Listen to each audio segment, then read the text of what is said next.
US Iran के बीच जारी संघर्ष को खत्म करने के जारी बातचीत आखिरी चरण में इस वक्त है और इसी बीच अमेरिकी राष्ट्रपति डोनाल्ड ट्रंप ने हॉर्मुज़ स्ट्रेट को लेकर एक बड़ा फैसला भी किया। यूएस प्रेसिडेंट ने मिडिल ईस्ट में कमर्शियल जहाजों को सुरक्षा देने वाले नेवी ऑपरेशन प्रोजेक्ट फ्रीडम को अस्थायी रूप से रोकने का ऐलान कर दिया है। हालांकि उन्होंने ये भी कहा है कि ईरानी बंदरगाहों पर अमेरिकी नाकाबंदी जारी रहेगी। अब देखिए, ट्रंप ने अपने सोशल मीडिया ट्रूथ पर एक पोस्ट में लिखा कि ईरान के प्रतिनिधियों के साथ डील को लेकर बातचीत आगे बढ़ रही है। ट्रंप ने यह भी दावा किया कि उन्होंने ईरान के साथ समझौते को अंतिम रूप देने के ऑपरेशन प्रोजेक्ट फ्रीडम को कुछ समय के लिए रोका है।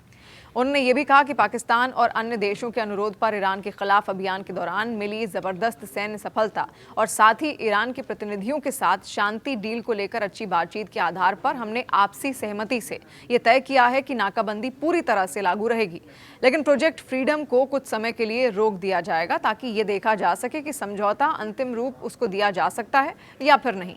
अब ट्रंप प्रशासन ने प्रोजेक्ट फ्रीडम शुरू किया तो था, जो एक मिलिट्री ऑपरेशन है।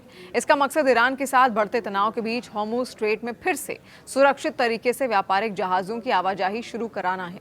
इस ऑपरेशन का टारगेट है अंतर्राष्ट्रीय व्यापारिक जहाज सुरक्षित तरीके से इस स्ट्रेट से गुजर सकें। यूएस का यह आरोप है कि हाल के हफ्तों में ईरान ने कई बार जहाजों पर हमले किए। हॉर्मुज़ स्ट्रेट बहुत महत्वपूर्ण रास्ता भी है क्योंकि दुनिया के लगभग 5वें हिस्से का तेल इसी रास्ते से गुजरता है, इसीलिए इसका सुरक्षित रहना पूरी दुनिया के लिए बहुत जरूरी है। इस मिशन के लिए अमेरिका ने बड़ी सैन्य ताकत भी लगाई, जिसमें 15,000 से ज्यादा सैनिक, गाइडेड मिसाइल डिस्ट्रॉयर जहाज, हेलीकॉप्टर और 100 से ज्यादा विमान शामिल हैं। अमेरिकी राष्ट्रपति डोनाल्ड ट्रंप को झुकना पड़ा है। ईरान के एक ही हमले के बाद बॉडीगार्ड बनकर हॉर्मुज़ पार कराने के लिए शुरू हुए प्रोजेक्ट फ्रीडम को रोक दिया गया है। राष्ट्रपति ट्रंप ने मंगलवार शाम को घोषणा की कि हॉर्मुज़ स्ट्रेट में फंसे जहाजों को सुरक्षित निकालने के लिए अमेरिका द्वारा चलाया जा रहा है ऑपरेशन कुछ समय के लिए फिलहाल रोक दिया जाएगा। ट्रंप ने कहा कि एक दिन पहले शुरू हुआ प्रोजेक्ट फ्रीडम आपसी सहमति से रोका जा रहा है क्योंकि ईरान के साथ समझौते की दिशा में काफी प्रगति भी हुई है। अब इधर ईरानी सरकारी मीडिया ने इसे अपनी जीत बताया और कहा कि इस रोक से यह साबित होता है कि वैश्विक जलमार्ग को फिर से खोलने में लगातार असफल रहने के बाद ट्रंप ने पीछे हटने का फैसला किया है। अमेरिकी राष्ट्रपति की घोषणा ऐसे समय में आई जब विदेश मंत्री मार्को रूबियो ने कहा कि ईरान में अमेरिका इजरायल का पहला हमला ऑपरेशन एपिक फ्यूरी अपने मकसद को हासिल करने के बाद समाप्त भी हो गया। सोशल मीडिया पर एक पोस्ट में राष्ट्रपति ट्रंप ने कहा कि उन्होंने ये फैसला पाकिस्तान के अनुरोध पर लिया, जिसने अमेरिका और ईरान के बीच मध्यस्थ की भूमिका निभाई है। उन्होंने ये भी कहा कि ईरानी बंदरगाहों पर अमेरिकी नाकाबंदी जारी रहेगी। हॉर्मुज़ स्ट्रेट में मौजूद हालातों के बीच राष्ट्रपति ट्रंप की प्रोजेक्ट फ्रीडम को लेकर घोषणा कुछ लोगों को चौंका भी सकती है। दरअसल दिन भर ये रूबियो, रक्षा मंत्री पीट हेग्सेथ और joint chiefs chairman general Dan Caine कहते रहे कि अब हॉर्मुज़ से जहाज सुरक्षित निकल सकेंगे, लेकिन अगले ही दिन अमेरिका की ओर से दूसरा बयान सामने आ गया। अमेरिका के मंत्री पीट हेग्सेथ और जॉइंट चीफ्स के chairman air force general Dan Caine ने प्रोजेक्ट फ्रीडम नाम के एक सीमित और रक्षात्मक सैन्य मिशन की जानकारी दी थी। इसका मकसद ईरान के साथ बढ़ते तनाव के बीच हॉर्मुज़ स्ट्रेट में फिर से सुरक्षित तरीके से व्यापारिक जहाजों की आवाजाही शुरू कराना है। हेग्सेथ ने कहा कि ये ऑपरेशन राष्ट्रपति डोनाल्ड ट्रंप के आदेश पर शुरू किया गया है ताकि प्रोजेक्ट फ्रीडम के तहत हॉर्मुज़ स्ट्रेट में व्यापार फिर से सुचारू रूप से चल सके। उन्होंने ये भी साफ किया कि यह मिशन ऑपरेशन एपिक फ्यूरी से अलग है। उन्होंने बताया कि यह मिशन पूरी तरह रक्षात्मक है, इसका दायरा सीमित है और ये कुछ समय के लिए ही चलेगा। इसका एक ही मकसद है, ईरान की आक्रामक हरकतों से निर्दोष व्यापारिक जहाजों की सुरक्षा करना। अमेरिका का कहना है कि हॉर्मुज़ स्ट्रेट बहुत महत्वपूर्ण रास्ता है क्योंकि दुनिया के लगभग 5वें हिस्से का तेल इसी रास्ते से गुजरता है, इसीलिए इसका सुरक्षित रहना पूरी दुनिया के लिए जरूरी है।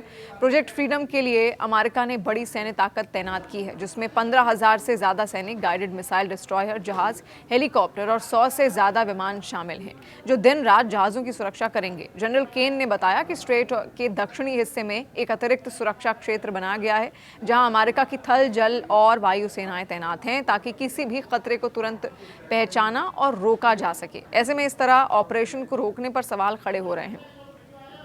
अमेरिका के साथ ताज़ा टकराव के बीच ईरान के Islamic revolutionary guard core IRGC ने हॉर्मुज़ स्ट्रेट का एक नया नक्शा भी जारी किया है। इस नक्शे में हॉर्मुज़ जलडमरू मध्य के एक हिस्से को अपने सैन्य अधिकार क्षेत्र में दिखाया गया। नक्शे के साथ ही रेवोल्यूशनरी गार्ड ने एक बड़ी कड़ी चेतावनी भी जारी की। IRGC के प्रवक्ता ने कहा कि जलडमरू मध्य में ईरान के नियमों का उल्लंघन करने वाले किसी भी जहाज को जलपूर्वक रोक दिया जाएगा। देखिए, ईरान के सरकारी मीडिया के अनुसार नए नक्शे में तेहरान के सैन्य अधिकारिक क्षेत्र की पश्चिम सीमा ईरान के केशम द्वीप और यूएई के अल क्वैन के बीच खींची गई है। पूर्व की ओर ये सीमा ईरान के माउंट मुबारक और संयुक्त अरब अमीरात यूएई के फुजैरा को जोड़ने वाली रेखा तक फैली हुई है। ये घटनाक्रम ऐसे समय में सामने आया है जब अमेरिका के साथ फिर से संघर्ष शुरू हो गया। ईरान और अमेरिका दोनों ने एक दूसरे पर समुद्र में हमला करने का दावा किया है। इसके साथ ही ईरान ने यूएई के फुजैरा ऑयल प्लांट में हमले किए हैं, जिसमें 3 भारतीय भी जख्मी हुए। और हाल ही में देखिए, ट्रंप ने कहा था कि अमेरिका हॉर्मुज़ जलडमरू मध्य के रास्ते में फंसे जहाज़ों की सहायता के लिए तैयार है।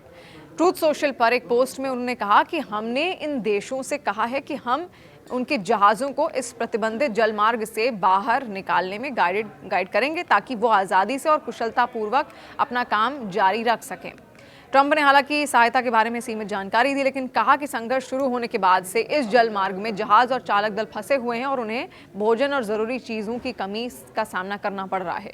ईरान की सेना ने ट्रंप के आइडिया को तुरंत खारिज कर दिया और अमेरिकी सेनाओं को हॉर्मुज़ जलडमरू मध्य से दूर रहने की चेतावनी दी।